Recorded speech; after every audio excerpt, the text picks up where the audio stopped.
Conference किया है। झारखंड के लेवल पे एक e sports and online gaming league का हम अनाउंस कर रहे हैं, cyber peace e sports and online gaming league. इस लीग को ऑर्गेनाइज करने का मेन उद्देश्य ये है कि स्किल आइडेंटिफाई करें झारखंड के अलग अलग एरिया से, रांची ही नहीं बल्कि दूर दराज इलाके, स्मॉल टाउन्स, विलेजेस से अच्छे अच्छे टैलेंट जो कि ई स्पोर्ट्स में एक अच्छा परफॉर्म कर सकते हैं। झारखंड को जाना जाता है स्पोर्ट्स के लिए, और ई स्पोर्ट्स एक अपकमिंग एरिया है जहाँ पे बहुत सारी कंट्रीज हैं, जैसे चाइना की बात करें, नॉर्थ अमेरिका की बात करें या सिंगापुर की बात करें, ये सब कंट्रीज लीड लेती हैं। इंडिया में बहुत पोटेंशियल है, खाली भारत भी इस तरह के लीग्स में एक अपनी एक पहचान बना सकता है, जहाँ पे कल को अपॉर्चुनिटी मिल सकती है इन बच्चों को कि वो एक नेशनल गेम या इंटरनेशनल गेम, एशियन गेम्स या कल को ओलंपिक्स में, जैसे ये मेडल इवेंट अनाउंस होता है, ओलंपिक्स में अपने आप को प्रूव कर पाएं। एक अच्छा इंडिया को, झारखंड को एक इंटरनेशनल लेवल पे लोगों के पीस प्रस्तुत करें।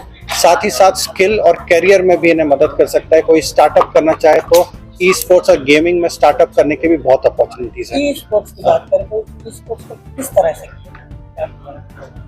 ई स्पोर्ट्स पे बहुत तरह के गेम्स होते हैं, बट जैसे आप बात कर ली फीफा, आप जानते हैं फीफा फुटबॉल के बारे में सब कुछ जानता है, तो वो एक तरह का गेम है। क्रिकेट के गेम्स हैं, इसमें फाइटिंग गेम्स हैं, चैलेंजेस हैं, चैंपियनशिप हैं।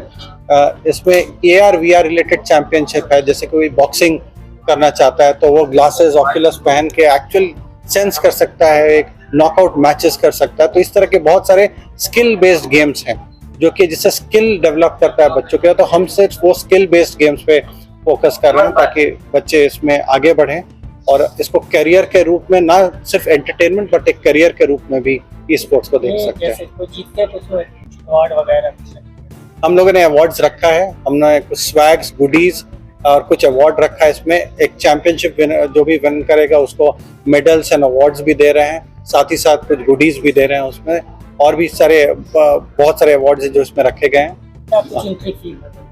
इसमें एंट्री फीस अलग अलग इसमें रखा गया है, बट 499 का एक एंट्री फीस है जो हमने रखा हुआ है। दैट इंक्लूड्स जो भी फूड एंड बेवरेजेस हैं, जैसे कि जो भी फुल डे का जो एक्टिविटीज है, और एक्सेस टू जो भी हमारे कंसोल से कोई डिवाइस है, सबको उसमें इंक्लूड किया जा रहा है। एक नॉमिनल अमाउंट हमने रखा है।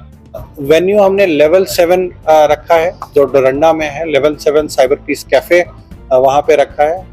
सेंट्रली लोकेटेड है, लेवल 7 स्टूडेंट का हब भी माना जाता है, तो वहाँ पे हमने इसे रखा है। कैसे पार्टिसिपेट कर सकते हैं? पार्टिसिपेट करने के लिए cyberpeace.cafe हमारी वेबसाइट है। cyberpeace कैफे के इंस्टाग्राम पे अगर आप जाएंगे तो वहाँ पे एक गूगल डॉक का लिंक है। उस गूगल डॉक को लिंक को भर करके जिस चैंपियनशिप, जिस कैटेगरी में आप पार्टिसिपेट करना है, उस कैटेगरी को सेलेक्ट करना होता है, और उसके बाद फिर आपका रजिस्ट्रेशन हो जाता है, उसके रजिस्ट्रेशन फी देने के बाद। आखिरी सवाल है, साइबर पीस का क्या मकसद है, किस तरह से काम करते हैं? साइबर पीस क्योंकि हम एक नॉन प्रॉफिट एक NGO है, हमारा उद्देश्य है कि जो भी साइबर क्राइम दुनिया में फैल रहा है तो साइबर क्राइम की रोकथाम हो, साइबर क्राइम रुके, साइबर वॉरफेयर और जो साइबर स्पेस को नेगेटिव चीज़ों के लिए जाना जाता है, उस नेगेटिव चीज़ की जगह पॉजिटिव चीज़ों के लिए जाना जाए। जैसे इमर्जिंग टेक बात करें, AI, क्वांटम, AR VR, इन चीज़ों को हम आगे बढ़ाएं। रिस्पॉन्सिबल गेमिंग की बात करें तो responsible gaming, responsible content creation हम यहाँ पे लोगों को बताएं, ताकि positive content, positive news, positive चीज़ पूरे दुनिया में जाए और नेगेटिव चीज़ों को हम ओवरकम कर पाएं।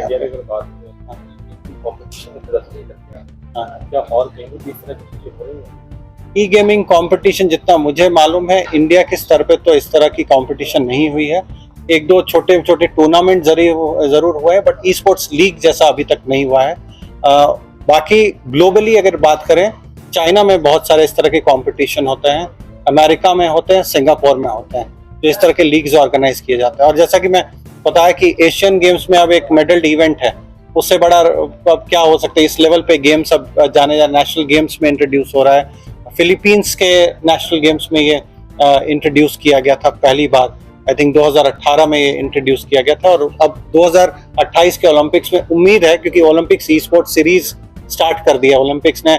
लास्ट ईयर सिंगापुर में ये पहला ओलंपिक्स ई स्पोर्ट्स सीरीज हुआ, उम्मीद करते हैं कि अब ये 2028 के ओलंपिक्स में भी एक मेडल इवेंट रांची से स्टार्ट करने का मेन उद्देश्य है क्योंकि हम रांची से हैं और साइबर पीस जो ये संस्था जो बॉर्न हुई थी बहुत सालों पहले, वो रांची में ही हुई थी। तो हम हर चीज़ को कोशिश करते हैं रांची से शुरुआत करें। और इससे दूसरा ये उद्देश्य ये है कि यहाँ के बच्चों में बहुत टैलेंट है, टेक्नोलॉजी के फील्ड में स्पेशली देखा गया है, चाहे वो साइबर सिक्योरिटी हो या इमर्जिंग टेक का यूज है। यहाँ के बच्चे अलग अलग लेवल पे नेशनली नहीं इंटरनेशनल अपनी छाप छोड़ रहे हैं।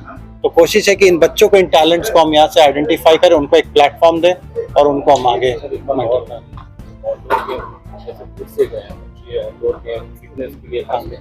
क्या फर्क पड़ेगा?